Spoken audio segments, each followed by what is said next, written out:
प्रिय ग्राहक वृंद अखिल ज्योतिर शाखा चैनल दयाज्योति नाम आउ एक चैनल खोल जाइए। चैनल रे विज्ञान गणित और दर्शनर गवेषणात्मक तथ्य मान प्रकाश पाउछि। गीतार शरीर तत्व तथा योग विषयक अनेक किछि जानिबा कथा प्रकाश पाउछि। आपण माने चैनल टी को सब्सक्राइब करी ताको उपलब्धि करंतु। मो पाखक कॉल कले चैनल लिंक पठाई देबी। जने लोक बाटरे पड़िछि ताकू आमे उठेकी मेडिकल नबा कि ताको सहाय्य करिबा एटा होछि हमर कर्तव्य। आज्ञा यही कथा मध्य जीशु ख्रीष्ट मध्य कहिसथि। आज्ञा ए महान बाणी एटा। आज्ञा किंतु जुग नै कि ताको सब हमकु करिए पे पड़बो। हां जुग नै कि माने कोन सुनो जे ये वर्तमान एबे सेटा उल्टा हबो। तुम गोटे लोक को नेकी धर विपद रे पड़छि तमे ताको नेकी मेडिकल ले पहुंचीबो ना। आज्ञा हां पुलिस आके तुमको धरिबो। हां हां बुझबो पुलिस कहबो तमे ताको एमिति मार देकी आनिचो। आज्ञा ना जुगटा बा उल्टी गलान ना। हां तेणु तमरो सब कथा गुडा सब उल्टा हे जी। आ तेणु लोकटा तापरे आ येटा हला गोटे दृष्टि सामाजिक दृष्टिकोण। हां आध्यात्मिक दृष्टिकोण नाइ नाइ लोकटा विपद पड़छि मते टिके सहायता कले किछि पुण्य हबो।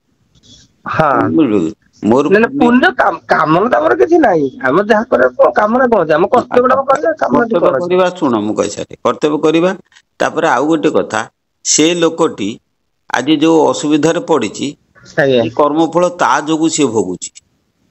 से कर्मफल ता आम जोगु से भोगु नै। नाही सीता कर्म जदि आम जोगु भोगु नै आमे जदि ताको सहायता करिबा सहायता करिबा केमिति सहायता करिबा ना नई रे बुड़ी जाउतबा लोक को जेमिति सहायता करा जाय ताको केमिति सहायता करा जाय ना सी नई रे बुड़ी जाउची तमे जीवो पहरी जानिचो तमे पहरी जीवो किंतु ता पाखु को जीवो नै। दूर थाकी धक्का मारी मारी का ताको कुळ को आनिबो। अर्थात तमे सहायता करिवो निजु को बंचे कि तमे सहायता करिवो। आज्ञा तेणु गोटे लोक विपद रे पड़िछि सेठी निजु को बंचे कि तमे सहायता करिवो। जदि देखिबो जो इमिति कायदारे तमे सहायता करिवो जोथरे कि तम ऊपर को किछि विपद न आसे। लेकिन आजकल दुनियाटा तो उल्टा ना। हां उल्टा ना। तमे को यदि विपद न आसो सेही भली प्रकार सहायता करिवो। जो सहायता करिवा द्वारा तमे विपद रे पड़िवो से जागा रे सहायता आदौ करिवोनी। हां हम से भाबुथिल मते बहुत दिन भाबुथि आमे सहायता करियो देखलो कि आमे विपद रे पड़िबा। से सहायता काई करिया। हां सेटा भी ठीक कथा बा। तबरे आ गोटे बाबा कथा जो हमर एक्चुअली एटा भागवत रे अछि कि कोन मु जानि कथार यथार्थ भी मु आज पर्यंत टिके समाधान पाउ नै। यो भागवत एई कथाटा अछि कोन करी कराय थाए मुई मोबिनु अन्य गति नै। ए कथार केति भागवत रे अछि। हां भागवत कथा तले भागवत कथा तले ए कथा भगवान निजे करूचंती निजे करूचंती से सब। हाँ मु एइठी ठीक कथा कहूची जदि आमे जे समर्पण हे जिया प्रभु करी कराए थाए तू एटा करी कराए थाए मुई मोबिनु अन्य गति नै एठी पदटा। हां नै समर्पण करी समस्त करि परिबे नै सहज। जदि आमे जे आमे मन नाही प्रभु तोर तो तू करछु तू तोर विचार करू जा करे कथा करू मो कहि देले मोहरे हबो नै। हबो नै सेठी भावना भाव थिया दरकार नै। हां प्रत्येक जागा रे आज्ञा दी प्रकार गोटे अछि मानसिक गोटे अछि आंतरिक। आज्ञा मानसिक रे आमे कहि देई परिबा मन किंतु हार्दिक बा आंतरिक भाव रे आमे कहबा कष्ट हो। हां से हार्दिक भाव रे कहबा हो माने चित्त शुद्धि न होला पर्यंत समर्पण हेई परिबो नै। हां हां हां आज्ञा चित्त शुद्धि हेले समर्पण ठीक है। चित्त शुद्धि हवा पे हेले सद्गुरु दत्त नाम आगे आवश्यक।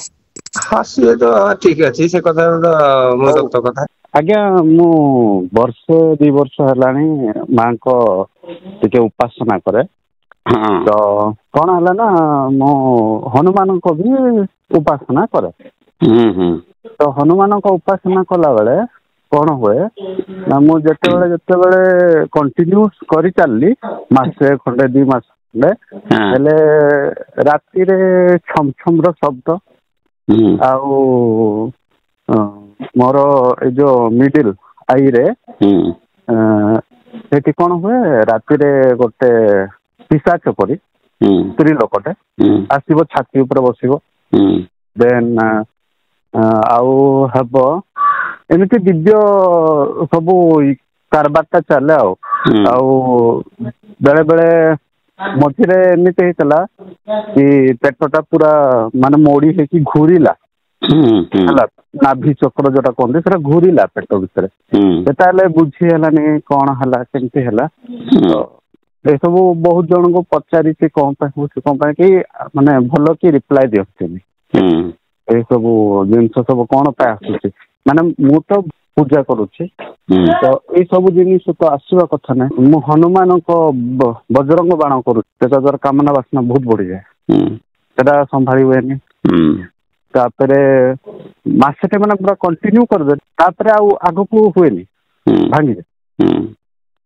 ସେମିତି କାମନା ବାସନା ବହୁତ ବଢିଯାଏ। ଆଚ୍ଛା, ତମେ ନିର୍ଦ୍ଦିଷ୍ଟ କୋଉ ମନ୍ତ୍ର ଜପ କରୁଛ? ମୁଁ ମାଙ୍କର ତ ଏମ୍ ହିମ୍ କ୍ଳିମ୍। ମାଙ୍କର ମାନେ କୋଉ ମା? ଦୁର୍ଗା। ଦୁର୍ଗାଙ୍କର ମନ୍ତ୍ର ଜପ କରୁଛ। ଆଉ ହନୁମାନ କଣ? ହନୁମାନଙ୍କ ମୁଁ ଇଏ କରେ ବଜରଙ୍ଗ ବାଣ, ହନୁମାନ ବାସ୍, ଚାଳିଶା। ଶୁଣ, ତମର ଏଇ ବ୍ୟତିକ୍ରମ ଯୋଗୁ ଏସବୁ ବିଘ୍ନ ହଉଛି, ଦରକାର ପଡ଼ିଲେ ପାଗଳ ହେଇଯିବାର ସମ୍ଭାବନା। ମୋର କହିବା କଥା ହଉଛି ଏକ ଦେବା ଏକ ସେବା। ତମେ ଦୁର୍ଗାଙ୍କୁ ଯଦି ଜପୁଛ ତାହେଲେ ଆଉ ହନୁମାନ ଫନୁମାନ ସମିତିକି ଛାଡିବା ଦରକାର। ଆଉ ହନୁମାନଙ୍କୁ ଯଦି ଜପୁଛ ଦୁର୍ଗା ଫୁର୍ଗା ସବୁ ଛାଡିବା ଦରକାର। ଯାହା କରିବ ଗୋଟିଏ କର। କଣ ବୁଝି, ହନୁମାନ ତମକୁ ଗୋଟେ ବାଟକୁ ନବ ତ ଦୁର୍ଗା ଆଉ ଗୋଟେ ବାଟକୁ ନବ। ଦୁର୍ଗା ହେଲା ବାମାଙ୍ଗିର ଦେବତା, ହନୁମାନ ହେଲା ଦକ୍ଷିଣାଙ୍ଗିର ଦେବତା। କଣ ବୁଝିପାରିଲ ନା ତମେ?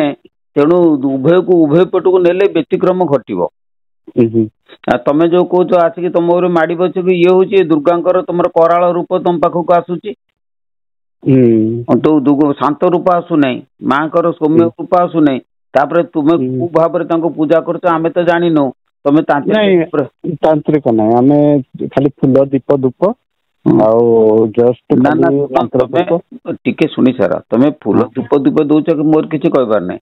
ଏଇ ଯୋଉ ମନ୍ତ୍ରଟା ଜପ କରୁଛ, ସେ ମନ୍ତ୍ରଟା କୋଉ ମାର୍ଗର ମନ୍ତ୍ର ସେଟା ତ ଆମେ ଜାଣିନୁ ନା। କଣ ବୁଝିପାରୁଛ ନା? ତେଣୁ ସେଇ ମନ୍ତ୍ରର ବିଭିନ୍ନ ପ୍ରକାର ମନ୍ତ୍ରର ବିଭିନ୍ନ ପ୍ରକାରର କାରନାମା ଅଛି। ବୁଝିପାରିଲେ? ଆଉ ତମେ ଯୋଉ ମନ୍ତ୍ର ଜପ କରୁଛ, ତମକୁ କେହି ଗୁରୁ ଦେଇଥିଲେ ନା ମନେ ମନେ ଜପ କରୁଛ? ନାଇଁ, ମୋ ଅଜା ଜଣେ ଅଛନ୍ତି, ସେ ଗୁରୁ ତ କର୍ଣ୍ଣ ମନ୍ତ୍ର ଦେଇନାହାନ୍ତି, ଖାଲି ମୋବାଇଲରେ କହିଦେଇଥିଲେ। ନା, ସେଗୁଡାକ ପୁରା ଭୁଲ। ବୁଝିପାରୁଛ ନା? ଏସବୁ କଥା କରିବା ହିଁ ହଉଛି ବିପଦର କାରଣ। ହେଲା, ତେଣୁ ତମେ ଦୁର୍ଗା କଣ ହନୁମାନ କଣ ଯାହାକୁ କରୁଛ ତମେ ଜଣେ ଗୁରୁଙ୍କୁ ଧରିକିରି କର। ଏଇଟା ହଉଛି ଆମର ଗୋଟେ ତମ ପାଇଁ ଉପଦେଶ। ଆଉ ଦ୍ୱିତୀୟ କଥା, ଆମ ଉପଦେଶ ତମକୁ ଶୁଣ, ଯେ ସେଗୁଡା ସବୁ ମୋକ୍ଷ ଗତିର କାରଣ ନୁହେଁ। ସେଗୁଡା ସବୁ କାମନାର ମାର୍ଗ। ସେ କାମନା ମାର୍ଗକୁ ତମେ ଯଦି ତାକୁ ସ୍ମରଣ କରିବ ତାହେଲେ ତମର କାମନା ହିଁ ବଢିବ। କଣ ବୁଝିପାରୁଛ କି? ଆଚ୍ଛା, ତମେ ଯୋଉ କହୁଛ ଯୋଉ କାମ ଶକ୍ତି ଅଧିକା ହଉଛି, ସେଇଟା ହିଁ ସେ ମନ୍ତ୍ର କିମ୍ବା ସେ ଯୋଉ ଯାହାକୁ ଯୋଉ କର୍ମ କରୁଛ, ସେ କର୍ମର ବ୍ୟତିକ୍ରମରୁ ଏଇ ସବୁ କାମ ହଉଛି। ଠିକ ଲାଇନ ରେ କାମ କଲେ ସେଗୁଡା ସବୁ ବ୍ୟତିକ୍ରମ ହବନି। ବାୟୁ କୁପିତ ହଉଛି, ହେଲା, ବାୟୁ ସମାନ ବାୟୁ ତମର ବ୍ୟତିକ୍ରମ ଘଟିକି ସେ ନାଭି ଚକ୍ର ଯୋଉ ଘୁରୁଛି, ସମାନ ବାୟୁ ତମର ବ୍ୟତିକ୍ରମ ଘଟୁଛି। ତେଣୁ ସବୁ ବାୟୁ ଦୋଷ ବି ତମର ହଉଛି। କଣ ବୁଝିପାରୁଛ କି? ତେଣୁ ଏଗୁଡାକ ସବୁ ତମେ ଅଭିଜ୍ଞ ଗୁରୁଙ୍କ ଠାରୁ ନେଇକି, ଯୋଉମାନେ ସବୁ ଜାଣିଛନ୍ତି, ଆମେ ତ ସେଗୁଡା ଜାଣିନୁ। ଯଦି ଶକ୍ତି ମନ୍ତ୍ର ଜପ କରୁଛ, କିଏ ତମର ଯଦି କିଏ ଜାଣିଥିବେ ସେଗୁଡା ସବୁ କାମନା ମାର୍ଗୀ। କିନ୍ତୁ ଆମର ସେଗୁଡାକ ସବୁ ଉର୍ଦ୍ଧ୍ୱରେ। ଆମର ହଉଛି ନିଷ୍କାମ ମନ୍ତ୍ର, ବ୍ରହ୍ମ ମାର୍ଗ, ଯୋଉ ମାର୍ଗରେ ତମର ଆତ୍ମାର ମୁକ୍ତି ହବ। ଏଗୁଡାକରେ ଆତ୍ମାର ମୋକ୍ଷ ହବନି। କର୍ମର ଫଳ ମିଳିବ ତମକୁ, ଇହ ସଂସାରରେ ତମକୁ ସବୁ ମିଳିବ। କିନ୍ତୁ ତମେ ପରେ ତମେ ଯୋଉ ଯନ୍ତ୍ରଣା ଭୋଗ କରିବ, ସେ ଯନ୍ତ୍ରଣାରୁ ମୁକ୍ତି କରିବା ପାଇଁ ଏମାନେ କେହି ସାଥି ତମକୁ ଦେଇପାରିବେନି। ଏଗୁଡା ସବୁ କେହି କାରଣ ନୁହନ୍ତି। ତମକୁ ମୋକ୍ଷ ମାର୍ଗ ଯିବା ପାଇଁ ହେଲେ ତମକୁ ବ୍ରହ୍ମ ମାର୍ଗରେ ଯିବା ପାଇଁ ପଡିବ, ସଦ୍ଗୁରୁ ଧରିବା ପାଇଁ ପଡିବ।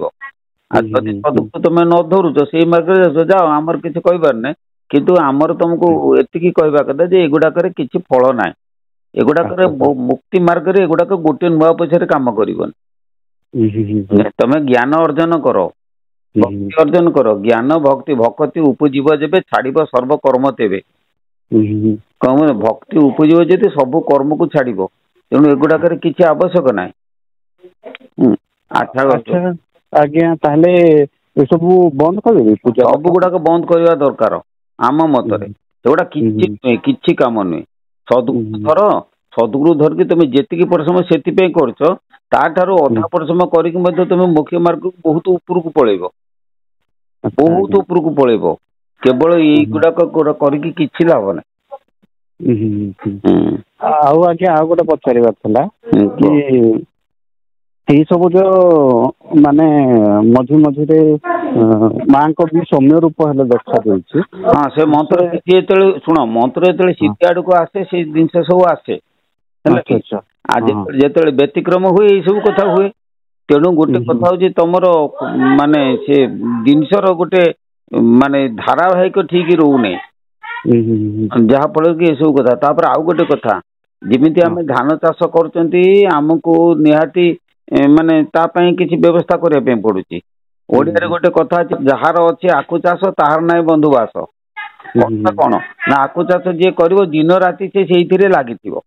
ଠିକ ସେଇଭଳି ତମେ ଯଦି ମାଙ୍କର ସାଧନା କରିବ, ଯେକୌଣସି ଗୋଟେ ଦୈବୀ ମନ୍ତ୍ର ଧର, ତାନ୍ତ୍ରିକ ମନ୍ତ୍ର ନୁହେଁ, ଦୈବୀ ମନ୍ତ୍ର ଧାରଣ କରିକିରି ତମେ 24 ଘଣ୍ଟା ଲାଗିଲେ ପାଇବ, ଶକ୍ତି ପାଇବ, ମାଙ୍କୁ ପାଇବ, ସବୁ ପାଇବ ଜଗତରେ। କିନ୍ତୁ ଗୋଟିଏ କଥା ମନେ ରଖ, ମୋକ୍ଷ ଗତି ମିଳିବନି। କୌଣସି ମାତୃ ଶକ୍ତି ତମକୁ ମୋକ୍ଷ ମାର୍ଗ ଦେଇପାରିବେନି। ପଚାର ବଡ ବଡ ସାଧୁ ମାନଙ୍କୁ ହେଲା, ମାତୃ ଶକ୍ତି କେବେ ହେଲେ ମୁକ୍ତି ଦେଇପାରିବନି। ଆଉ ତମ ମନଟାକୁ ସ୍ଥିର କରିପାରିବନି, ବରଂ ମନଟାକୁ ଭ୍ରମେଇବ, ଯାହା ଫଳରେ କି ତମର ଏ ବ୍ୟତିକ୍ରମ ଘଟୁଛି। ମାତୃ ଶକ୍ତି ମନକୁ କେବେ ହେଲେ ସ୍ଥିର କରିପାରିବନି, କଷିବିନି କାଳେ। ଆଜ୍ଞା ମନକୁ ସ୍ଥିର କେମିତି କରାହବ ସେଟା? ବାସ୍ ସେଇ ତ ତମକୁ ତ ସେଇ ବାଟ ମୂଳରୁ କହୁଛି। ମନକୁ ସ୍ଥିର କରିବା ପାଇଁ ହେଲେ ଏଗୁଡାକ ସବୁ ଛାଡିକିରି ତମେ ସଦ୍ଗୁରୁଙ୍କ ନାମ ସ୍ମରଣା କର। କର୍ମ ନେବାଧିକାରସ୍ତେ ମା ଫଳେ ସୁଖ ଦାଚନ, ମା କର୍ମ ଫଳ ହେତୁ ଭୂର୍ମାତେ ସ୍ୱଙ୍ଗସ୍ପକର୍ମଣି। ତେଣୁ ତମେ କର୍ମ କରିଚାଲ, ସଦ୍ଗୁରୁ ଦତ୍ତ କର୍ମ କରିଚାଲ, ମୋକ୍ଷ କାମନାଟି କର। ଏ ସଂସାର ବନ୍ଧନରୁ କେମିତି ମୁଁ ମୁକ୍ତି ହେବି। କେତେ ବର୍ଷ ହେଲାଣି ତମକୁ? ଏଟା ମତେ ହେଇଯିବ 30 ପାଖାପାଖି। 30 ବର୍ଷ ହେଇଗଲାଣି। 30 ବର୍ଷ ପରେ ଆଉ କିଛି ଦିନ ମାଇନସ କରିଦେ। ଆଜିକାଲି ତ 100 ବର୍ଷ କେହି ରହୁନାହାନ୍ତି, 80 90 80 ବର୍ଷରୁ 30 କାଟି ଆଉ ଯେତିକି ରହିଲା ସେତିକି ବର୍ଷ ଆଉ ତମେ ରହିବ। ସେ ବର୍ଷ ଭିତରେ ତମେ ଏଗୁଡାକ ସବୁ କଲା ପରେ ସେଗୁଡାକ ସବୁ ଧୀରେ ଧୀରେ ବିବାହ ହେଇଛ ନା? ନା ବିବାହ ହେଇନା। ତାହେଲେ ଠିକ ଅଛି, ତମର ବର୍ତ୍ତମାନ ଲାଇନ କ୍ଲିୟର ଅଛି। ତମେ ବ୍ରହ୍ମଚର୍ଯ୍ୟ ପାଳନ କରିକିରି, ବ୍ରହ୍ମଚର୍ଯ୍ୟ ହଉଛି ମୂଳ ଜିନିଷ। ବ୍ରହ୍ମଚର୍ଯ୍ୟ ପାଳନ କରିସାରିଲା ପରେ ପାୱାର ଟା ଆସିବ। ମୁଁ ମାନେ ସର୍ବ ରୋଗର ଔଷଧ ଯଦି ଖାଇଦେବି ସବୁ ରୋଗ ଭଲ ହେଇଯିବ, କାହିଁ ଖାଇବି? ତାପରେ ମୁଁ ଯଦି ଅଲ୍ ପାୱାରଫୁଲ ହେବି, ଏ ବିଶ୍ୱ ବ୍ରହ୍ମାଣ୍ଡ ମତେ ପୂଜା କରିବ। କି କଣ ଏଇ କାମନା ମାର୍ଗ ମନ୍ତ୍ର କଣ ଦରକାର ଆମର? ଏଗୁଡାକ ଉପରେ ମୁଣ୍ଡ ପୁରାଅ ନେଇ ହେଲା। ଗୀତା ପଢ, ଭାଗବତ ପଢ, ଗୀତା ଭାଗବତରେ ଜ୍ଞାନ ଅର୍ଜନ କର, ମୋକ୍ଷ ମାର୍ଗକୁ ଆସ ହେଲା। ମୋକ୍ଷ ମାର୍ଗକୁ ଆସିଲେ ତମ ଜୀବନ ଗୋଟେ ସଫଳତା ତମେ ପାଇବ। ଯୋଗୀ ହୁଅ, ତସ୍ମାତ୍ ଯୋଗୀ ଭବାର୍ଜୁନ। ତମେ ଯୋଗୀ ହୁଅ, ଯୋଗୀ ହେଲେ ସବୁ କିଛି ପାଇବ। ଯୋଗ ପାଇଲେ ଗୀତାରେ ଭଗବାନ କଣ କହୁଛନ୍ତି? ଆର୍ତ ଜିଜ୍ଞାସୁରଥାର୍ଥୀ ଜ୍ଞାନୀ ଚ ଭରତ ସହ, ଯୋଉ 4 ପ୍ରକାରର ଭକ୍ତ ରହିଲେ ବୁଝିଲେ କି, ତେସାଂ ଜ୍ଞାନୀ ମୋର ଉତ୍ତମ। ତେଣୁ ଜ୍ଞାନୀ ହଉଛି ମୋର ଉତ୍ତମ ଭକ୍ତ। ମୋର ନିକଟତମ ହଉଛି କେବଳ ଜ୍ଞାନୀ, ଅନ୍ୟମାନେ ମୋ ନିକଟକୁ କେହି ଆସିପାରିବେନି। ତେଣୁ ଭଗବାନଙ୍କର ନିକଟତମ ପର ହବା ପାଇଁ ହେଲେ ତମେ ଜ୍ଞାନ ଅର୍ଜନ କର। ଗୀତା ପଢ, ତାକୁ ବୁଝ, ଭାଗବତ ପଢ, ତାକୁ ବୁଝ, ସଦ୍ଗୁରୁ ଧର, ତାଙ୍କ ନାମ ସ୍ମରଣ କରିକି ଭକ୍ତି ମାର୍ଗକୁ ଆସ। ଧୀରେ ଧୀରେ ତାଠାରୁ ମାନେ ବ୍ରହ୍ମାନନ୍ଦଂ ପରମ ସୁଖଦମ୍, ସେ ଯୋଉ ଶାନ୍ତି ମିଳିବ, ଯୋଉ ସୁଖ ମିଳିବ, ତମର ଯୋଉ ପୋଖରୀ ବାଟ ଘାଟ, ପୋଖରୀ ହୁଡା, ଘର ଦ୍ୱାର, ଗଛ ବୃକ୍ଷ, ବଣ ଜଙ୍ଗଲ ଯାହା ଅଛି, ତାର ଭିତରେ ବ୍ରହ୍ମ ଜ୍ଞାନ ଅଛି। ତାକୁ ଦେଖିଲା କ୍ଷଣି ତମ ଭିତରେ ଯେତେବେଳେ ଅଙ୍ଗ ପୁଲକିତ ହବ, ତମେ ଜାଣିବ ଯେ ତମେ କିଛି ଜ୍ଞାନର କିଛି ବାଟକୁ ତମେ ଆସିଲ। ସବୁଆଡେ ଗାଈ ଗୋରୁ ମଣିଷ ଛେଳି ମେଣ୍ଢା ସମସ୍ତଙ୍କୁ ଦେଖିଲେ ତମକୁ ଯେମିତି ଆନନ୍ଦ ଆସିବ। ଗାଈଆଳ ଗାଈ ଠେଇଁ ପାହାର ପକଉଥିବ, କିନ୍ତୁ ସେ ପାହାରଟା ତମ ପିଠିରେ ଆସି ବସିବ। ଏଇଭଳି ପ୍ରକାର ଅନୁଭବ ଆସିବ, ଜାଣିବ ଆମେ ଜ୍ଞାନରେ ଟିକିଏ ବାଟ ଉଠିଲୁ, କିଛି ବାଟକୁ ଆସିଲୁ। କଣ ଆଜ୍ଞା ଆଉ ଥରେ ଗୋଟେ ଅନୁଭବ ହେଇଥିଲା। ମୁଁ ହନୁମାନଙ୍କର ହିଁ କରୁଥିଲେ ସେତେବେଳେ। କଣ ହେଇଛି ନା, ମୁଁ ବାଇକ୍ ଚଲଉଛି, ବାଇକ୍ ଚଲେଇଲା ବେଳେ ରାସ୍ତାରେ ଗୋଟେ ଇଏରେ ମତେ ଚାରିଆଡ ମାନେ ଇଏ ଦେଖାଗଲା, ମାନେ ଆଲୁଅ ଟାଇପ ଆଉ ଆଲୁଅ ଟାଇପ ଦେଖା ଦେଇକି ଗୋଟେ ଏମିତି ଜାଗାକୁ ପହଞ୍ଚିଗଲି ଯୋଉଠିକି ମାନେ କିଛି ନାହିଁ କିନ୍ତୁ ପରମ ସୁଖ ମିଳୁଛି। ଏଇଟା ଖାଲି ମୋ ପାଇଁ 10 ମିନିଟ ଖଣ୍ଡେ ହେଇଥିଲା। ବାସ୍ ସେ ଝଲକ ଆସିଥିଲା ତମର, ଆସିଥିଲା ସେ ମାର୍ଗକୁ ଆସିଥିଲା, ତମକୁ ଦେଖା ହଉଛି। ଶୁଣ, ଇଏ ସବୁ ବିଭୂତି।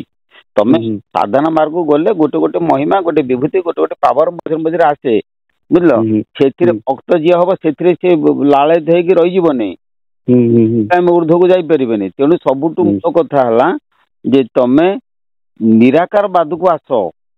ନିରାକାର ପରମ ବ୍ରହ୍ମ ସାକାରକୁ ଯିବା ଯେ, କିନ୍ତୁ ସାକାରରେ ତମେ କୋଉ ସାକାର ମୂର୍ତ୍ତିକି ଧରିକି ଯିବା ଆମେ ଭକ୍ତି ମାର୍ଗରେ, କାମନା ମାର୍ଗରେ ନୁହେଁ, ଭକ୍ତି ମାର୍ଗ। ରାମକୃଷ୍ଣ ପରମହଂସ ସେ ମା କାଳୀଙ୍କୁ ପୂଜା କରିଥିଲେ। ଆଉ ତମ ଗାଁରେ ଶ୍ମଶାନରେ ବସିକି ଜଣେ ତାନ୍ତ୍ରିକ କାଳୀକି ପୂଜା କରୁଛି, ଏ କାଳୀ କଣ ସମାନ ନା? ସିଏ କାମନା ତାନ୍ତ୍ରିକ ମଦ ମାଂସ ଖାଇକି ପୂଜା କରି ମାକୁ ଜବରଦସ୍ତି ଆଣୁଛି। ରାମକୃଷ୍ଣ ପରମହଂସ ଭକ୍ତିରେ ମା ମୋର। ତେଣୁ ଏବେ ବୁଝିପାରିଲେ ତ ଭକ୍ତି ମାର୍ଗ କୋଉଟା? ତମ ଗାଁରେ ଯୋଉ ପାତିଆ ଚଲା ହଉଛି, ପାତିଆ ବାଲା ତ ପାତିଆ ଚଲା କହୁଛି ରାମ ସୀତା କି ଦ୍ୱାଇ। ଯଦି ପାତିଆ ନ ଚଲେଇବୁ ରାମକୁ ମାରିକି ସୀତାକୁ ହରିବୁ, କାହାକୁ କହୁଛି? ସେ କହୁଛି ହନୁମାନଙ୍କୁ, ତତେ ରାମ ସୀତାଙ୍କର ରାଣ, ତୁ ଏ ପାତିଆକୁ ଯଦି ସାବର ମନ୍ତ୍ର ଯେତେ ସାବର ତ ଯଦି ପାତିଆକୁ ନ ଚଲେଇବୁ ରାମକୁ ମାରି ସୀତାକୁ ହରିବୁ। ମାନେ କେତେ ବଡ ଗୋଟେ ରାଣ ଦଉଛି, ମାନେ ଭକ୍ତଙ୍କୁ କେତେ ବଡ ବନ୍ଧନରେ ସେ ପକଉଛି।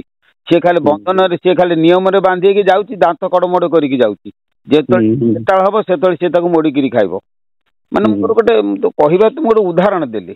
ତେଣୁ ତନ୍ତ୍ର ମାର୍ଗ ବୁଝିଲ କି ଭଲ ନୁହେଁ, ଭକ୍ତି ମାର୍ଗକୁ ଆସ, ବୁଝିଲ କି ଭକ୍ତି ମାର୍ଗକୁ ଆସ। କାମନା ମାର୍ଗ ବି ଭଲ ନୁହେଁ, ନିଷ୍କାମ ମାର୍ଗକୁ ଆସ। ତମେ ଠିକ ଭଲ ମାର୍ଗ ଧରିକିରି, ସଦ୍ଗୁରୁ ମାର୍ଗ ଧରିକି ଆତ୍ମାର ମୁଖ୍ୟ କେମିତି ଆତ୍ମ ଦର୍ଶନ କର, ଆତ୍ମାକୁ ଶାନ୍ତି କର।